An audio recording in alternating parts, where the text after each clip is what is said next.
मराठा आरक्षणाचे आंदोलक मनोज जरांगे पाटील येत्या 29 ऑगस्टला मुंबईतील आझाद मैदानावर आंदोलनासाठी येत आहेत। एक घर एक गाडी या मोहिमेअंतर्गत लाखो मराठा बांधव या आंदोलनात सहभागी होणार आहेत। हा मोर्चा अंतरवाली सराटी मार्गे मुंबईत येणार असून पहिला थांबा हा शिवनेरी किल्ल्यावर आहे। त्यानंतर मराठा समाज मुंबईत धडकणार आहे। या आंदोलनासाठी लाखोंच्या संख्येने मराठा बांधव मुंबईत येणार असल्याचं मराठा समाजाच्या वतीने सांगण्यात येत आहे आणि त्यासाठी गावोगावी बैठका आणि भेटीगाठी देखील होत आहेत।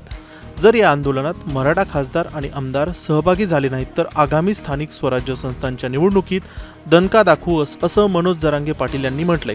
तसेच बीडमध्ये आज मराठा समाजाच्या आरक्षणासाठी असलेली शिंदे अभ्यास समिती दाखल झाली।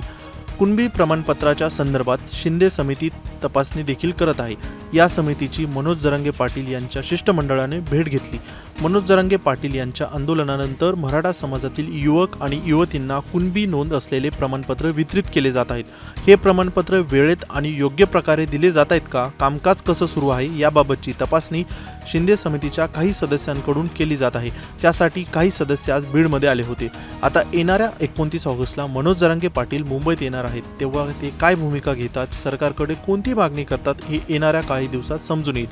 बाकी तुम्हाला मनोज जरांगे पाटील यांच्या आंदोलनाविषयी काय वाटतं हे आम्हाला कमेंटमध्ये सांगा। ब्युरो रिपोर्ट, मुंबई तक।